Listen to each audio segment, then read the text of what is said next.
اعوذ باللہ من الشیطان الرجیم بسم اللہ الرحمن الرحیم رب زدنی علما رب زدنی علما رب زدنی علما رب اشرح لی صدری ویسر لی امری واحلل عقدۃ من لسانی یفقہوا قولی ربی یسر ولا تعسر وتمم بالخیر وبک نستعین آمین ثم آمین۔ یا اللہ اس علم کو ہمارے لیے آسان بنا دے اور اس علم کے ساتھ ہمیں دنیا اور آخرت میں اعلیٰ کامیابیاں نصیب فرما، آمین ثم آمین۔ بچوں، آج کا ہمارا ٹاپک ہے حج۔ ارکان اسلام میں حج ہمارا 5واں رکن ہے۔ حج کے لفظی معنی زیارت کا ارادہ کرنا، لغوی معنی جو ہے اس کے قصد کرنا، ارادہ کرنا، زیارت کرنے کے ہیں۔ اسلامی اصطلاح میں حج کا مطلب ہے ایام حج، یعنی ذی الحج کی 8 تاریخ سے لے کر 12 تاریخ تک میں احرام باندھ کر خانہ کعبہ کی زیارت کو جانا اور مخصوص مناسک حج ادا کرنا کے ہیں۔ ایام حج کے علاوہ خانہ کعبہ کی زیارت کو عمرہ کہا جاتا ہے۔ عمرہ اور حج میں کیا فرق ہوا؟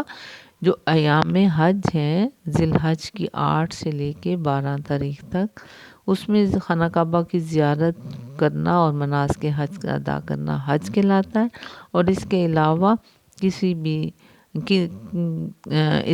کسی بھی دن خانہ کعبہ کی زیارت کو عمرہ کہا جاتا ہے۔ کعبہ جو ہے مکہ مکرمہ میں ایک کمرہ نما عبادت کا مرکز ہے، جس کی بنیاد حضرت ابراہیم علیہ السلام نے تقریباً 4000 سال پہلے رکھی تھی۔ اسے کعبہ اس لیے کہا جاتا ہے کہ یہ مکعب نما لمبائی اور چوڑائی، اونچائی کے لحاظ سے تقریباً برابر ہے۔ اس کا اصل نام بیت اللہ یا اللہ کا گھر ہے۔ اسے قرآن کریم میں البیت الحرم عزت والا گھر، البیت العتیق قدیم ترین گھر، اور بعض مقامات پر صرف البیت بھی کہا گیا ہے۔ قرآن پاک میں اس کے جو نام ہے میں نے آپ کو بتائے، البیت الحرام یعنی عزت والا گھر، البیت العتیق قدیم ترین گھر، اور البیت کے نام سے بھی اس کو پکارا گیا ہے۔ حضرت ابراہیم علیہ السلام نے اس کا نام بیت اللہ اس لیے رکھا کہ اس میں صرف اللہ وحدہ لا شریک کی عبادت کی جائے۔ اب حج جو ہے، حج اللہ تعالیٰ نے ہر آزاد، عاقل، بالغ، تندرست اور صاحب استعداد مسلمان مرد اور عورت پر زندگی میں ایک مرتبہ ادا کرنا فرض کیا ہے، بشرطے کہ وہ راستے پرامن ہوں اور اس کے بعد اہل خانہ کے پاس اس عرصہ کے لیے ضروری اخراجات کے لیے مالی وسائل موجود ہوں۔ اسے صاحب استطاعت اس لیے کیا گیا۔ حج 9 ہجری میں فرض ہوا۔ یہ آپ کا شارٹ کویسچن بھی بیٹے بنتا ہے یا MCQs میں بھی آتا ہے۔ حج 9 ہجری میں فرض ہوا۔ نبی کریم صلی اللہ علیہ وآلہ وسلم اس سال حضرت ابوبکر رضی اللہ تعالیٰ عنہ کو امیر حج بنا کر بھیجا تھا، تاکہ وہ اسلامی مناسک حج کی تربیت کریں اور لوگوں کو حج کروائیں۔ رسول اللہ صلی اللہ علیہ وآلہ وسلم نے خود اگلے سال یعنی 10 ہجری میں فرض حج ادا کیا۔ یہ آپ صلی اللہ علیہ وآلہ وسلم کا پہلا اور آخری حج تھا۔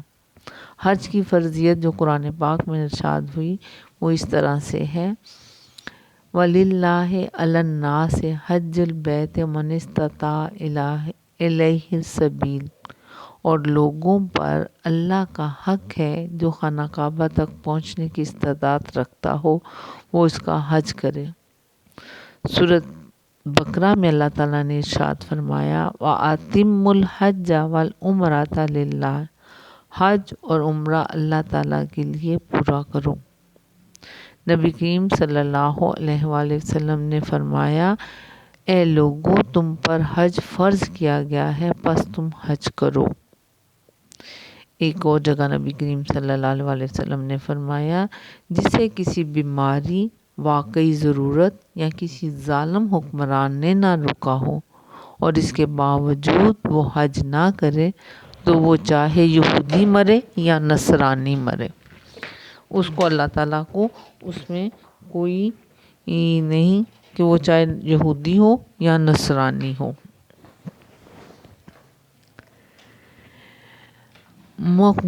آپ صلی اللہ علیہ وسلم کا ارشاد ہے کہ مقبول حج کا بدلہ جنت کے سوا کچھ نہیں ہے۔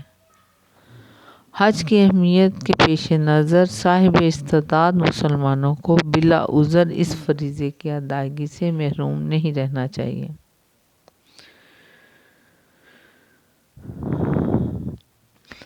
ایک اور مقام پر مشرکین کو حج اور زیارت سے ہی نہیں روکا گیا بلکہ مسجد حرام کی حدود میں بھی ان کا داخلہ منع کیا ہے۔ مشرک بیت اللہ کے اندر داخل نہیں ہوگا اور کوئی شخص بھرنا ہو کر خانہ کعبہ کا طواف نہیں کرے گا۔ یہ کیونکہ دور جاہلیت میں اس طرح کی رسومات پائی جاتی تھیں کہ خانہ کعبہ کا طواف بھرنا کیا جاتا تھا، تو اللہ تعالیٰ نے اس چیز سے بھی منع فرمایا کہ ان چیزوں سے اس طرح حج نہیں کرنا۔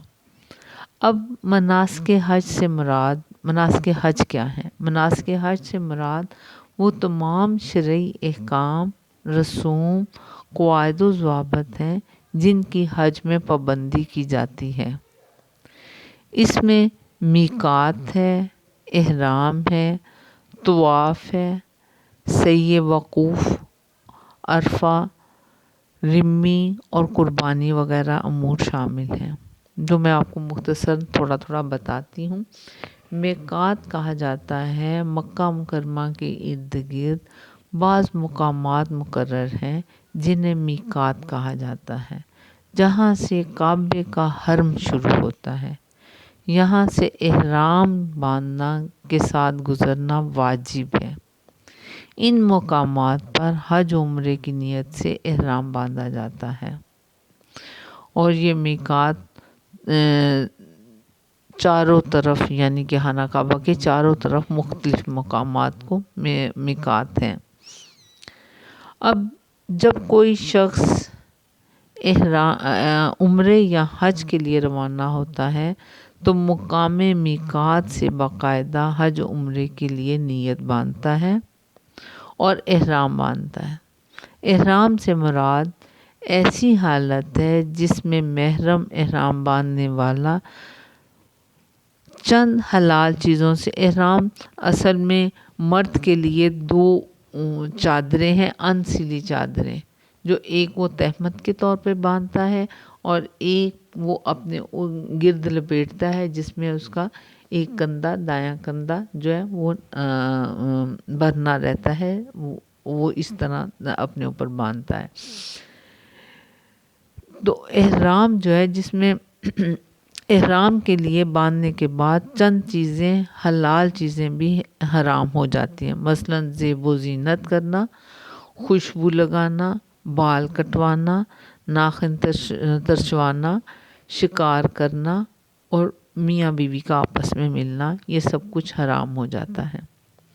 احرام کے لیے میں نے آپ کو بتایا مرد دو انسلی چادریں ہیں، جبکہ عورت میں سلے ہوئے کپڑے جسم ڈھانپنے کے لیے استعمال کرتے ہیں۔ اس کے علاوہ عورتیں سر ڈھانپنے کے لیے سر پر رومال یا اسکارف باندھ دیتی ہیں۔ احرام باندھتے وقت پہلے وضو یا غسل کیا جاتا ہے۔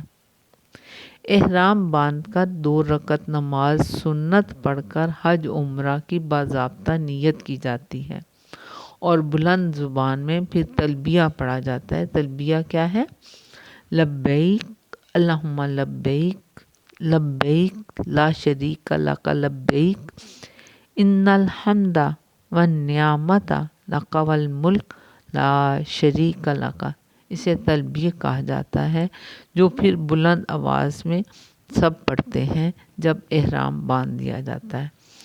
اس پکار کے ساتھ ہی آدمی احرام کی حالت میں آ جاتا ہے اور اس کا حج عمرہ شروع ہو جاتا ہے۔ یہ ورد حاجی کا ترانہ کہلاتا ہے اور ہر زبان کا ورد بن جاتا ہے۔ ہر نماز کے بعد، ہر بلندی پر چڑھتے ہوئے، ہر نشیب پر اترتے ہوئے، ہر صبح بیدار ہوتے ہوئے وہ یہ کلمات اس کی زبان پر جاری رہتے ہیں۔ اس کے بعد آتا ہے مناسک حج میں طواف۔ طواف کے معنی ہے کسی چیز کے گرد چکر لگانے کے ہیں۔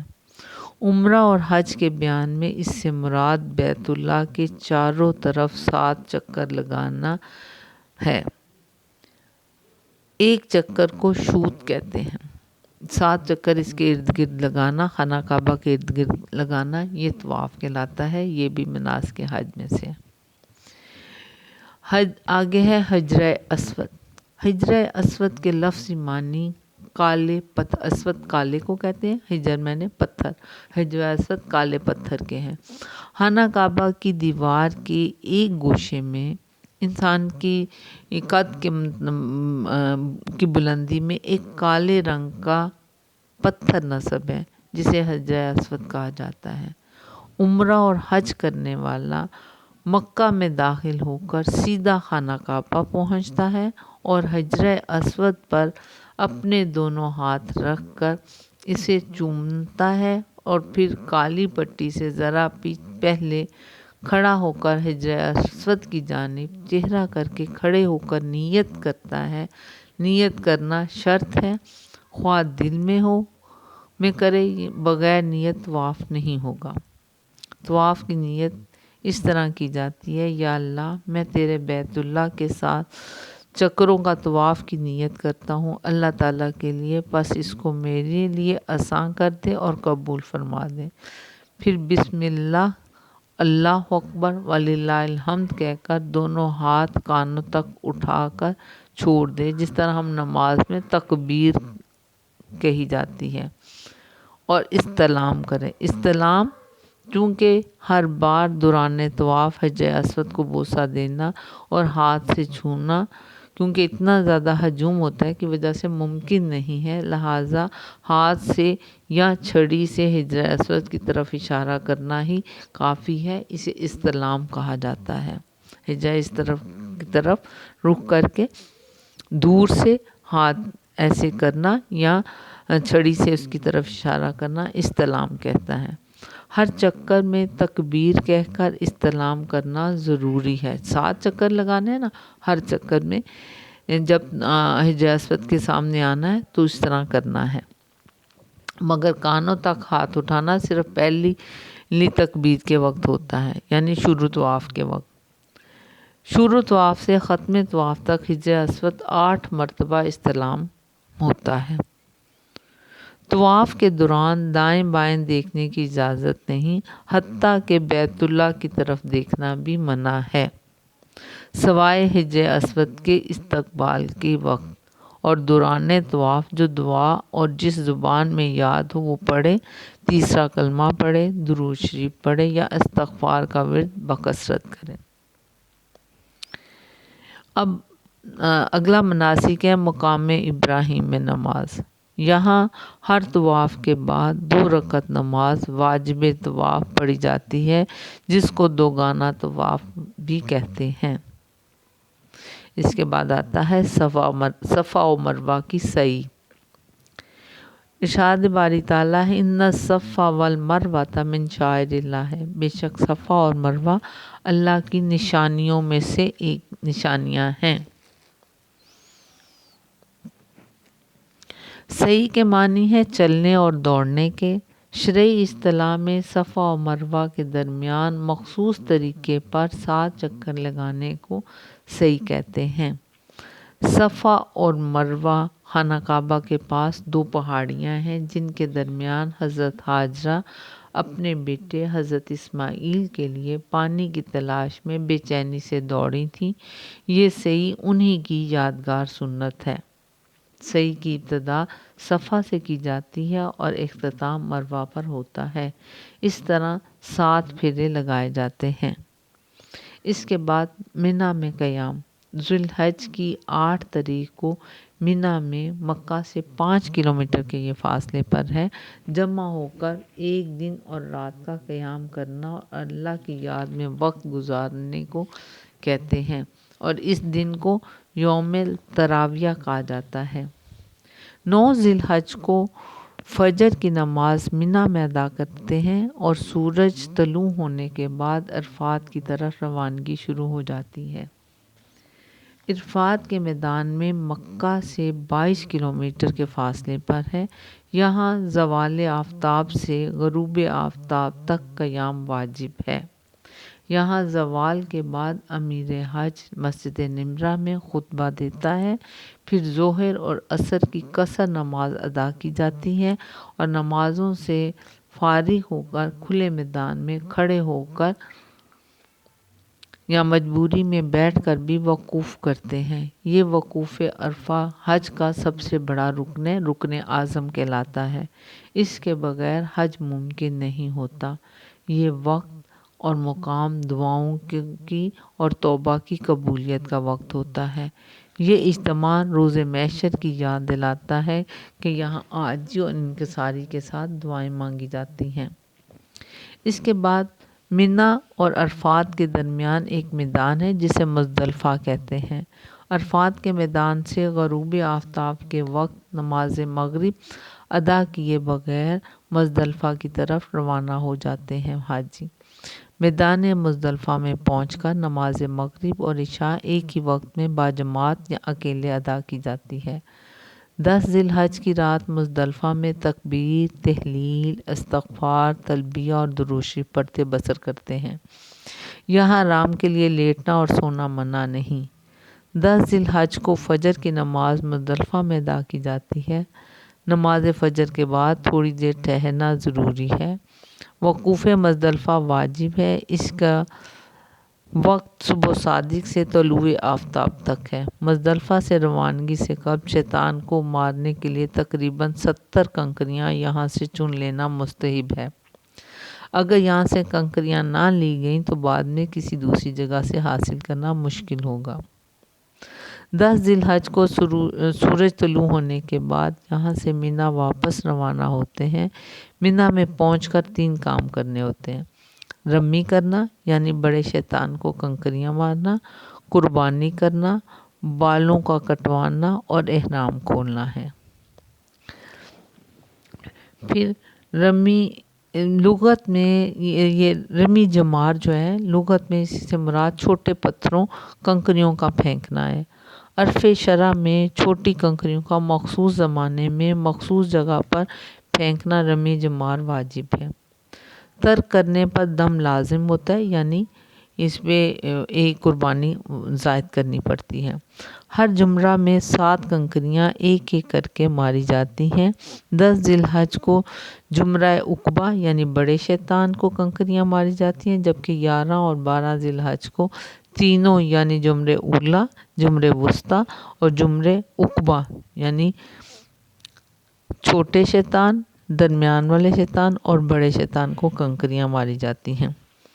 اور 10 ذی الحج کو جمرہ عقبہ کی رمی کے بعد قربانی کی جاتی ہے، اور قربانی کے بعد سر کے بال منڈوائے جاتے ہیں۔ عورتوں کے لیے کم از کم چوتھائی سر کے بال آخری سرے سے انگلی کے اوپر پور تک کے برابر کتروانا واجب ہے، اور مرد پورا بال اترواتے ہیں۔ اس کے بعد طواف زیارت حج کا رکن ہے۔ یہ طواف رمی، قربانی اور حلق یعنی بال کٹوانے کے بعد کیا جاتا ہے۔ 10 ذی الحج کو طواف زیارت کرنا افضل ہے۔ اگر کوئی مجبوری ہو تو 11 یا 12 ذی الحج کو غروب آفتاب سے پہلے کر لیا جائے، تاخیر کی صورت میں دم واجب ہو جاتا ہے۔ 12 ذی الحج کو رمی سے فارغ ہو کر غروب آفتاب سے قبل مینا سے نکل جاتے ہیں۔ حج سے فارغ ہو کر جب مکہ واپسی کا سفر کا ارادہ ہو تو طواف وداع کرنا ہوتا ہے۔ طواف وداع کا وقت طواف زیارت کے بعد شروع ہوتا ہے۔ اختتام کا کوئی وقت معین نہیں۔ طواف وداع مکے سے باہر رہنے والے حاجی پر واجب ہے۔ یہ تھے حج کے تمام مناسک جو میں نے آپ کو بتائے۔ آگے حج کے کیا ثمرات اور فائدے کیا ہیں۔ حج اپنے اندر ایک شان